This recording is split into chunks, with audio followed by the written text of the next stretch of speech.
You think you know what corrupts a child. Social media, violent games, bad friends. A priest in Turin saw something else entirely. 1859. Don Bosco runs an oratory packed with street boys, pickpockets, beggars, factory workers barely 12 years old. He hears confessions 6 hours a day. Every single day, he tracks patterns, notices when boys shift, when their eyes change. One night he dreams, not the kind you forget, the kind that opens like a door you cannot close. He sees souls, thousands of them, children specifically.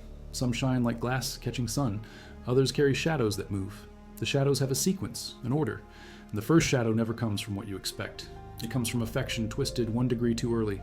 A kiss before confession, physical intimacy before spiritual reckoning. That single moment, Bosco claims, creates a crack. And once the crack exists, everything else pours through.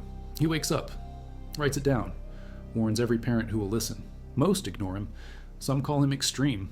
But the boys in his care who follow his system, confession first, formation first, innocence guarded like a military perimeter, those boys survive the streets of industrial Turin. The others do not. What did he actually see? What documents survive? What happens to a child when the order gets reversed? 73, and cross-referenced with Father Giovanni Battista Lemoyne's 40-volume biographical memoirs compiled from direct interviews and Bosco's own dictation between 1868 and 1939. These are not popular summaries. These are notarized testimonies taken while witnesses lived. Now back to the information. On most maps, his father died when he was 2. His mother Margarita raised 3 sons in a stone farmhouse with 1 room.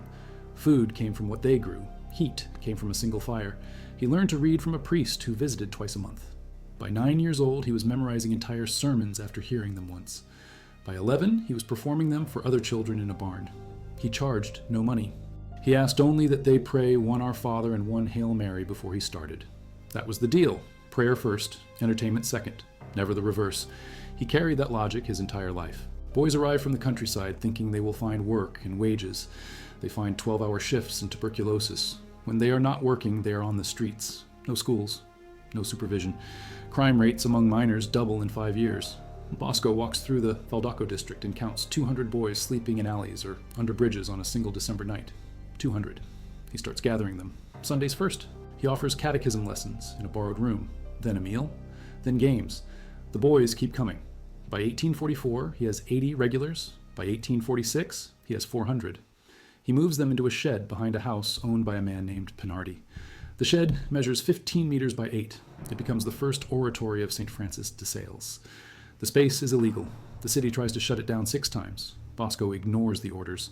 He builds bunks. He writes to benefactors. He starts a night school so the boys can learn to read and write and do math after their factory shifts. And every single boy, before anything else, goes to confession. That is the entry requirement. Not a skill, not a fee. Confession. They know they are poor. They know they are hungry. They do not know they are sinners. Not yet. Sin, he writes, is not about poverty or survival. Sin is a break, a cut in the relationship between the soul and God. Confession is the repair. But if a boy experiences physical affection, specifically romantic or sexual touch, before he understands that a break can happen and can be repaired, then the touch becomes the baseline. It writes over the factory settings. That boy, Bosco argues, will spend the rest of his life thinking affection and intimacy are the repair. They are not. They are a narcotic. They numb the sense that anything is broken at all, and once that sense is numbed, confession feels pointless. The sacrament loses its weight. The child drifts. Bosco claims he watched it happen to 40 boys in his first 3 years. 40 out of 400, 10%. He decided 10% was unacceptable. The notebook survives. It sits in the Salesian archives under catalog number AS013. In the dream, he is standing in a courtyard. The courtyard is filled with boys, thousands of them, all between 8 and 16 years old. Each one is wearing white, but the white is not uniform. Some boys are bright, radiant. Light comes off them like heat. Others are dim, stained, and some are dark, completely dark. Shadows move across their chests. He asks a figure standing next to him. He does not say who, only that the figure has authority. What the shadows mean. The figure says the shadows are future sins, not sins committed. Sins the boys will commit because the order of formation was broken. Bosco asks what broke it. The figure points to a boy in the middle of the crowd.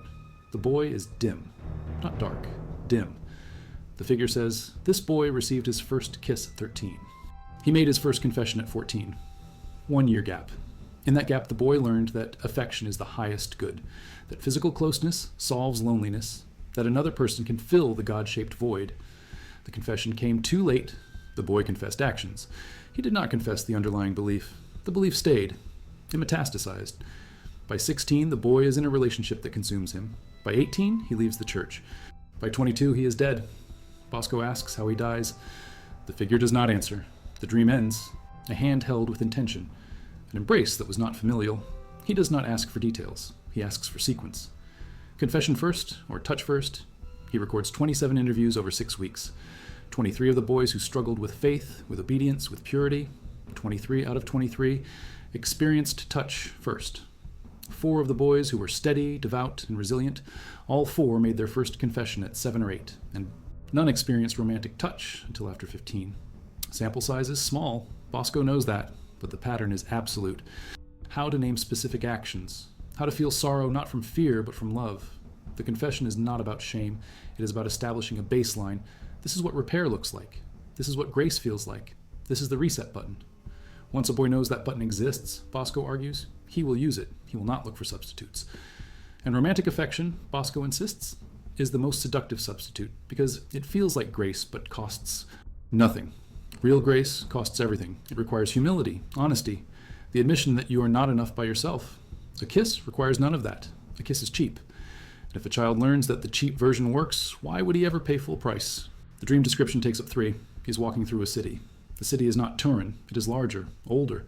He believes it is Rome, but the architecture is wrong, and the streets are filled with children. All of them are engaging in acts of affection, public affection, holding hands, kissing, embracing. He writes that the children are young, under 14, maybe under 12. No adults stop them. No adults seem concerned. He feels sick. Not because the affection is inherently evil, he is clear about this, but because it is premature. He writes that he can see into the children, not metaphorically, he can see their souls. And every single one has a crack, a fissure running from the center outward. He asks the same figure from the first dream what caused the cracks. The figure says, early affection creates early attachment. Early attachment creates early loss. Early loss creates early despair. And despair, the figure says, is the one sin that forgiveness cannot touch. Not because God refuses to forgive despair, but because despair refuses to believe forgiveness exists. The children in the dream will grow up. They will experience heartbreak at 12 or 13 or 14. And because they have no framework for spiritual repair, they will conclude that repair is impossible. Some will medicate with pleasure, some will withdraw completely, some will hurt others, but all of them will drift from God because they never learned that God is the answer to the problem affection creates. They learned that affection is the answer to the problem God creates. The logic is inverted. Once inverted, it is almost impossible to flip back. Children should not engage in romantic relationships until after they have been fully catechized and have established a regular confession habit. He suggests age 15 as a minimum, 16 if possible. The Pope does not respond. Bosco writes again, still no response. He writes a 3rd time. The Pope sends a brief reply. The letter says the Holy Father appreciates Don Bosco's zeal but cannot legislate on matters of courtship that vary by culture and region. Bosco is devastated. He writes in his journal that he fears for an entire generation. He redoubles his efforts in Turin.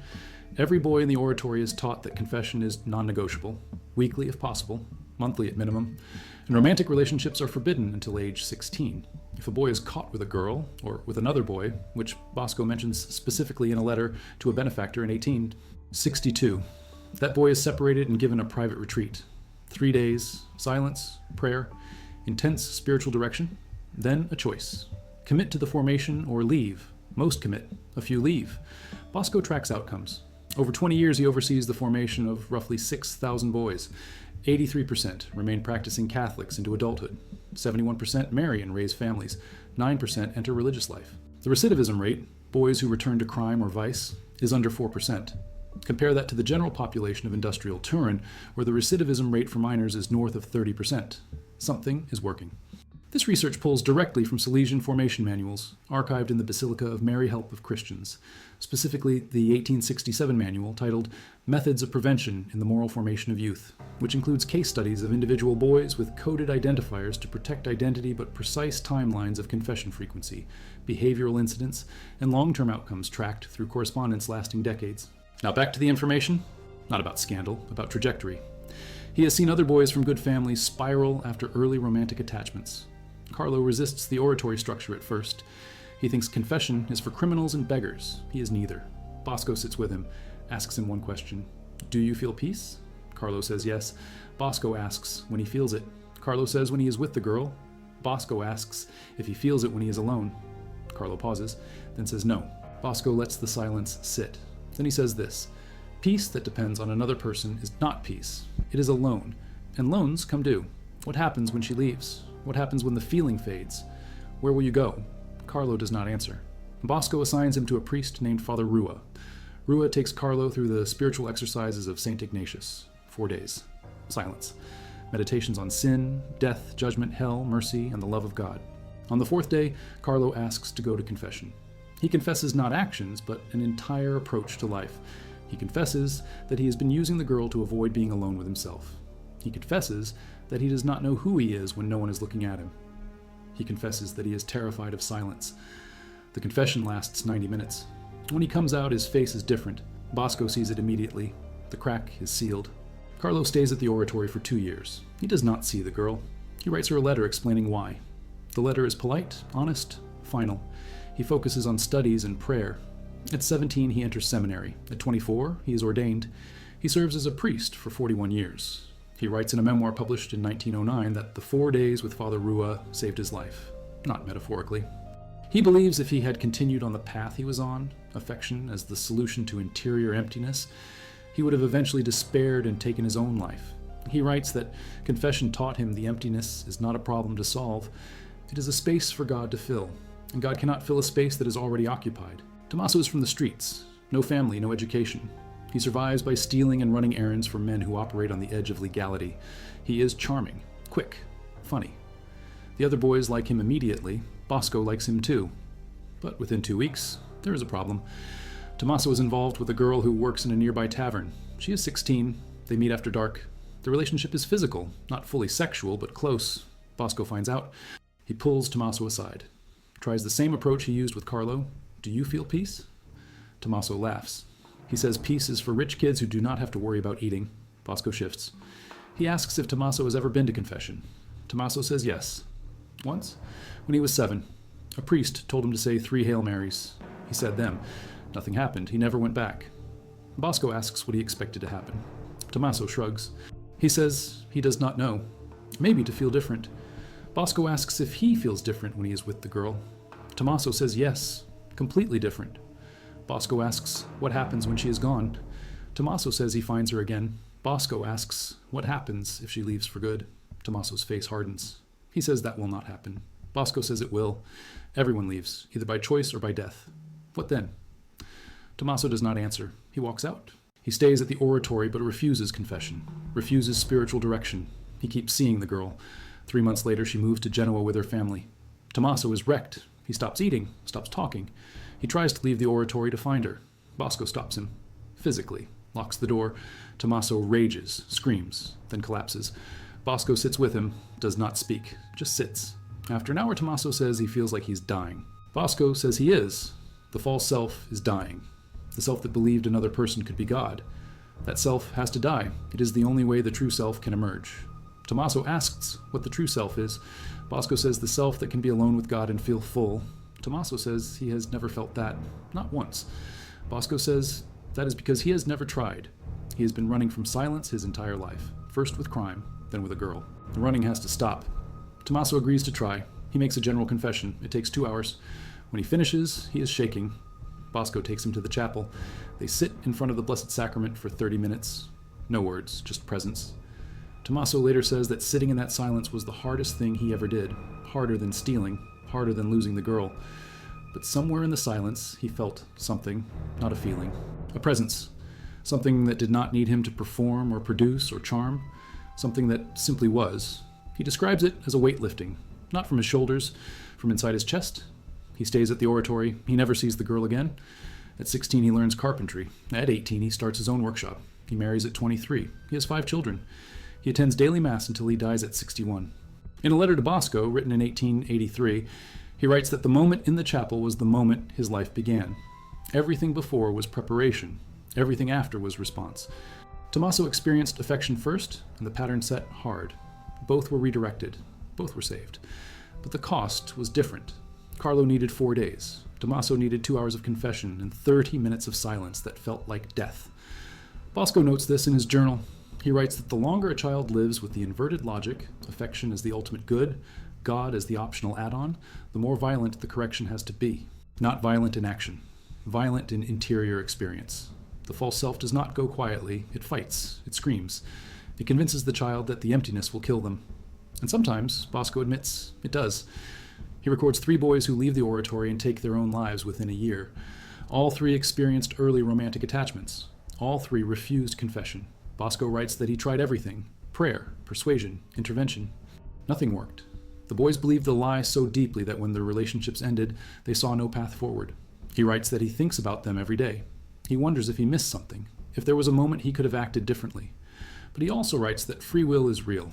He cannot force a boy to choose life. He can only offer the tools. Some take them, some do not. The title is The Young Christian's Guide to Purity. It is 30 pages, printed in Turin, distributed through parishes and schools across northern Italy. The pamphlet is blunt. He addresses parents directly. He tells them that their children are being handed poison and told it is candy. The poison is early romantic relationships. The candy is the feeling of being wanted. He writes that children are not equipped to handle romantic attachment. They do not have the emotional or spiritual infrastructure. Romantic attachment creates a dependency. The dependency creates a void when the attachment is lost. The void creates despair. Despair creates self-destruction. The sequence is predictable. The solution is also predictable. Teach your children to go to confession before they go to dances. Teach them to pray before they flirt. Teach them that intimacy is not a need. It is a gift. And gifts are only meaningful when given freely, not when grabbed out of desperation. He provides a checklist for parents. Has your child made their first confession? Do they go regularly? Have you taught them to examine their conscience? Have you modeled confession in your own life? If the answer to any of these is no, he writes, then do not be surprised when romantic relationships wreck them. You have sent them into a battlefield without armor. The pamphlet is controversial. Some priests love it.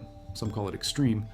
One bishop writes a letter saying Bosco is creating a culture of fear around natural human affection. Bosco responds, he says he is not creating fear. He is naming reality. Children are not naturally equipped to handle romantic loss. They need formation first. Formation means confession. Confession means humility. Humility means recognizing you are not the center of the universe. And if you are not the center, then losing a relationship is not the end of the world. It is a sad event in a long story. But if you have never learned humility, then losing a relationship is apocalyptic. The self collapses. And collapsed selves do desperate things. The bishop does not respond. The pamphlet keeps circulating. By 1875, over 10,000 copies are in circulation. Parents start applying the principles. Pastors start enforcing confession requirements before social events. Youth groups adopt the model. And the outcomes, though not scientifically measured, are noted in letters and testimonies. Fewer broken engagements, fewer early pregnancies, fewer boys leaving the faith after heartbreak. The system works, not perfectly, but measurably. 1873, third major dream. This one is the darkest. Bosco is 68 years old. His health is failing. He has chronic bronchitis. His vision is fading. He sleeps poorly.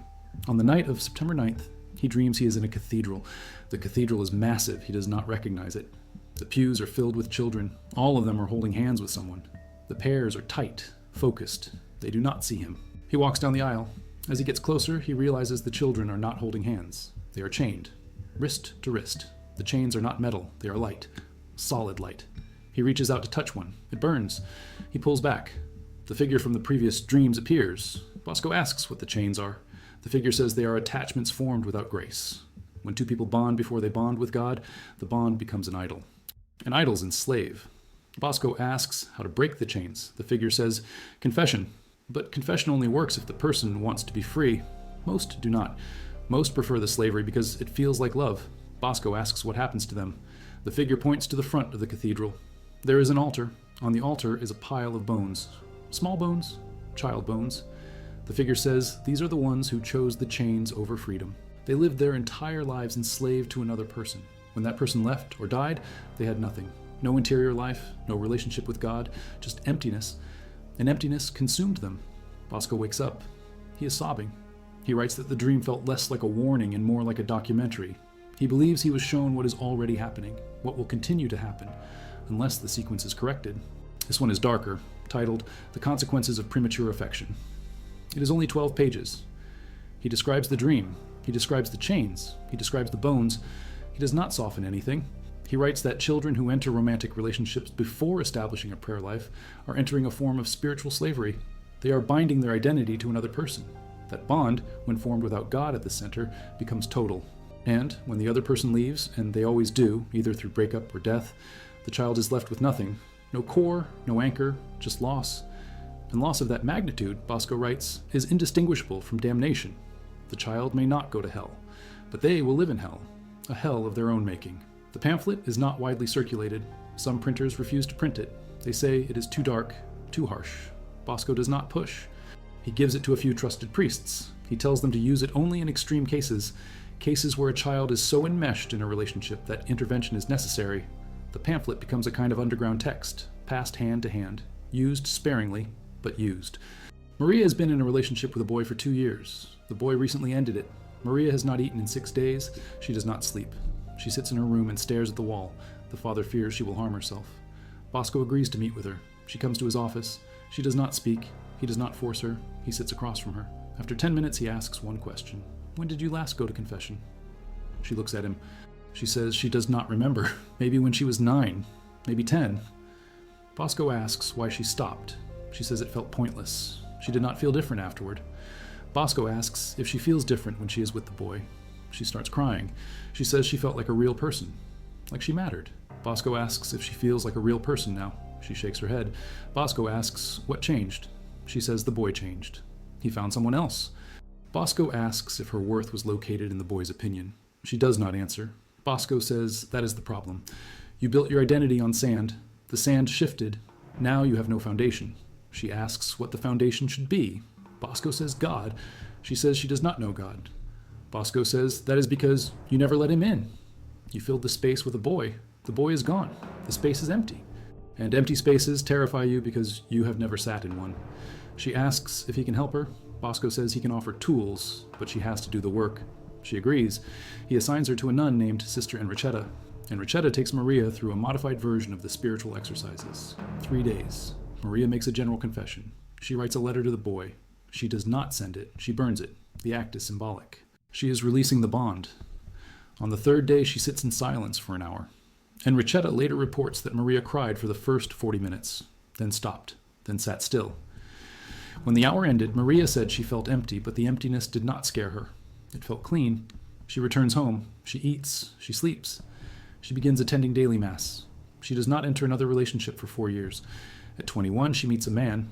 They court for 8 months. During the courtship, she goes to confession every 2 weeks. She marries him at 22. They have 7 children. She lives to 83. In a letter written to Sister Enrichetta in 1920, Maria writes that the 3 days with Bosco saved her life. She writes that she was days away from ending it. The emptiness felt infinite. But once she learned that the emptiness was not infinite, that it was just a space waiting to be filled by the only thing that could fill it, the terror stopped. She writes that she is grateful the boy left. If he had not, she never would have found God. And finding God, she writes, was the point of everything. He continues to hear confessions, but only for a few hours a day. He knows he is dying. In his final years, he becomes obsessed with one question. How do you scale the system? The oratory works. The principles work. But he is one man. He can only reach so many boys. He starts training priests. He calls them Salesians after St. Francis de Sales, the bishop who wrote Introduction to the Devout Life, a book Bosco has read 30 times. The Salesians are taught the system. Confession first. Formation second. Relationships last. The order is non-negotiable.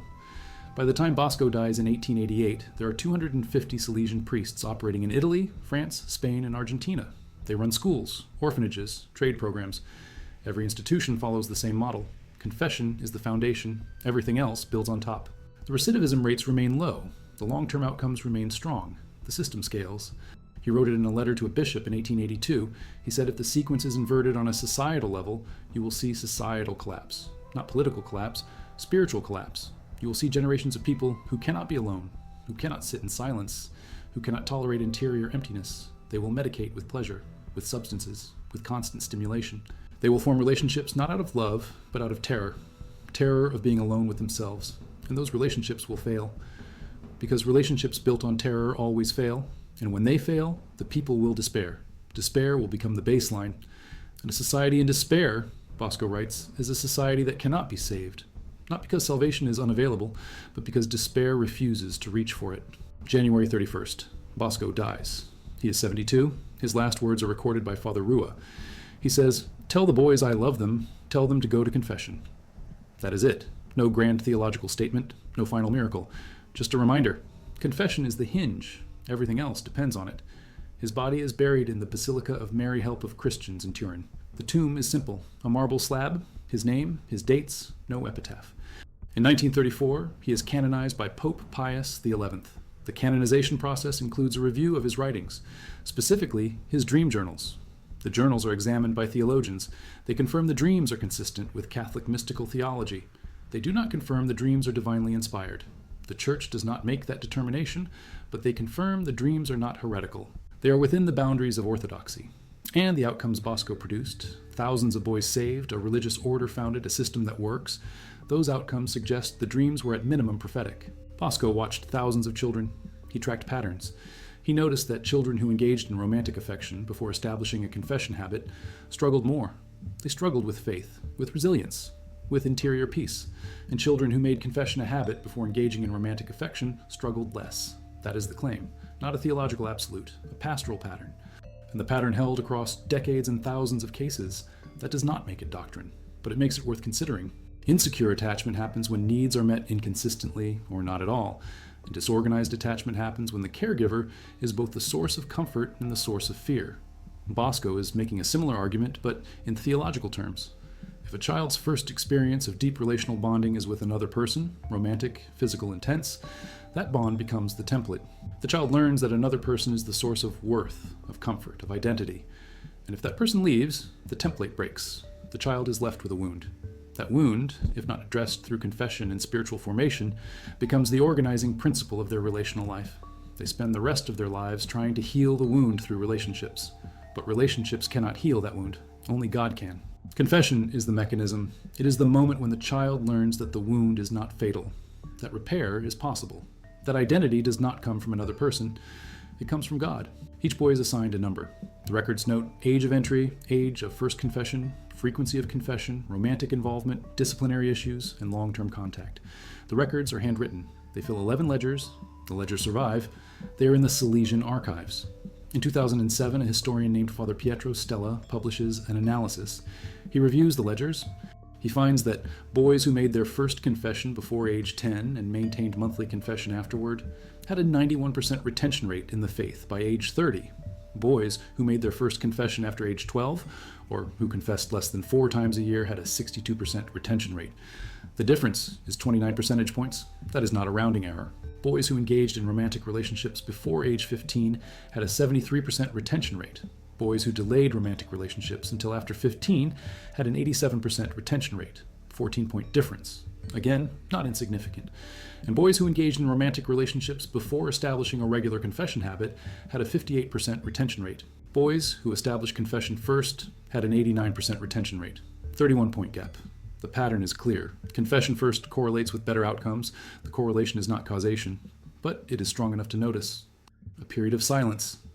The intervention was not gentle, it was disruptive. Bosco describes it as breaking the false self. Modern psychology might call it ego death.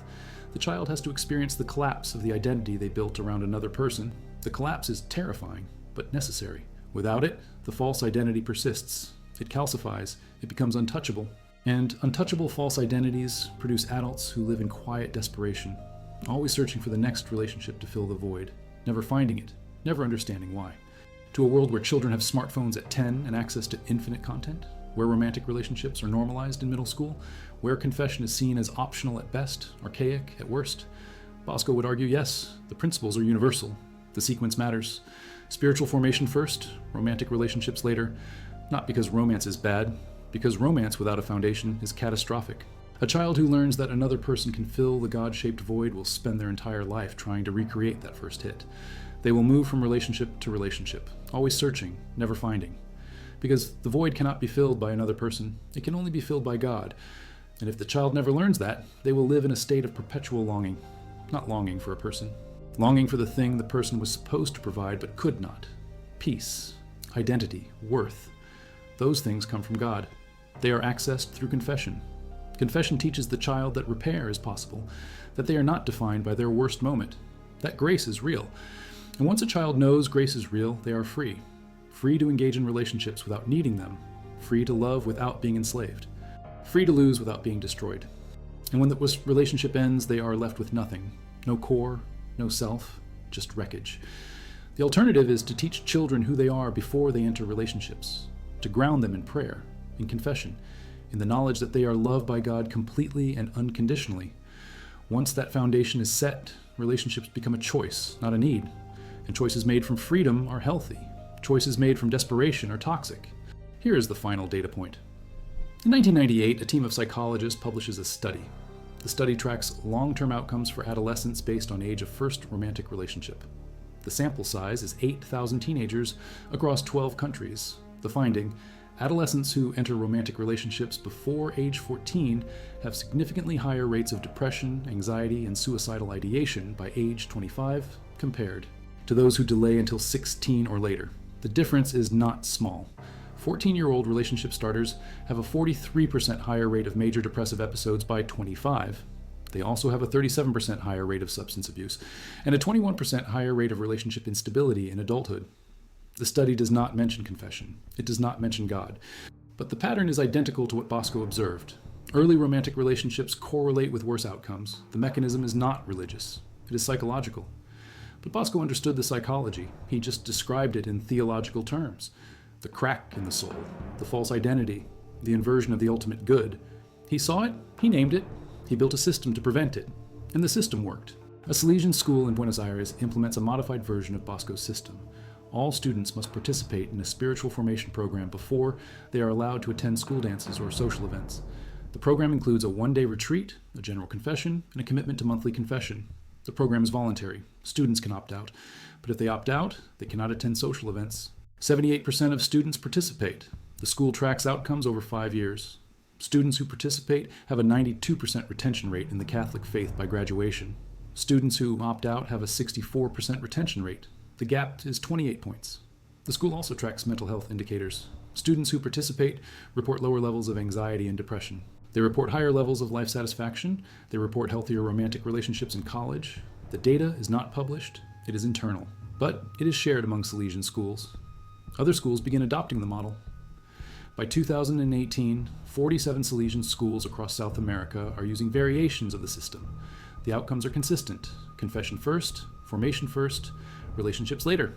The sequence works. But here's the hard part. The system requires buy-in. It requires parents who believe confession matters, teachers who model it, priests who prioritize it, a culture that supports it. In 1850s, Turin, that culture existed. The church had authority. Parents deferred to priests. Boys respected structure. In 21st century Buenos Aires, that culture is fragile. Many parents are lukewarm Catholics. Many students see confession as outdated. Many priests are stretched thin. The system works when the culture reinforces it. When the culture undermines it, the system collapses. And right now, in most of the Western world, the culture is not just neutral, it is hostile. Confession is mocked, purity is ridiculed, early romantic relationships are celebrated. The inversion is complete. Bosco predicted this. He wrote in 1882 that if the culture ever fully inverts, the only solution is remnant communities, small groups who hold the line, who teach their children the old sequence, who prioritize confession, who delay romance, who accept that they will be seen as strange, as extreme, as out of touch, but who also know that the alternative is despair. In 1934, he is declared a saint. In 2024, 136 years after his death, a historian goes through the Salesian archives. She is looking for something else, records of Salesian missions in South America. She finds a box. The box is labeled Miscellaneous Correspondence. Inside the box is a letter. The letter is dated January 15th, 1888, 16 days before Bosco dies. The letter is addressed to no one. It is a final reflection. Bosco writes that he has spent his life trying to save children from a specific trap, the trap of mistaking affection for grace. He writes that he has seen the trap destroy hundreds of boys. He has also seen hundreds escape. The difference, he writes, is always the same. The ones who escape learn early that another person cannot save them. Only God can. The ones who do not escape spend their lives searching for a savior in human form. They never find it. They die searching. He writes that his greatest fear is not that people will reject the system. His greatest fear is that they will forget the problem, that they will see early romantic relationships as harmless, as normal, as good, and once the problem is forgotten, the solution becomes invisible. He writes that he is leaving the system in the hands of the Salesians. He prays they will hold the line, but he is not confident. He writes that the world is moving fast, and the world does not like being told no, especially about affection. Affection feels like love. It feels like the answer. But it is not. It is a counterfeit, and counterfeits destroy the people who trust them. Rediscovered 136 years later, the historian publishes it in a journal article. The article is titled The Final Warning. The letter ends with one line: "Teach your children to kneel before they learn to kiss." That is the line. No elaboration, no context, just the instruction. Teach them to kneel first. Teach them that submission to God comes before submission to another person. Teach them that identity is vertical before it is horizontal. Teach them that grace is the foundation, affection is the building, and buildings without foundations collapse. The conclusion: early romantic relationships correlate with higher rates of mental health issues, lower academic performance, higher rates of substance abuse, and lower life satisfaction in adulthood. The correlation holds across cultures, across religions, across economic backgrounds. The mechanism is debated, but the pattern is clear. Early romance is a risk factor, not a guarantee of harm, but a risk. The study recommends delaying romantic relationships until age 16 or later. It recommends strong family support, strong peer relationships, strong identity formation. It does not mention confession. But the recommendations are identical to Bosco's system. Formation first, relationships later. The science confirms what Bosco saw. The crack is real, the sequence matters, and the world is still ignoring it. Teach your children to kneel before they learn to kiss.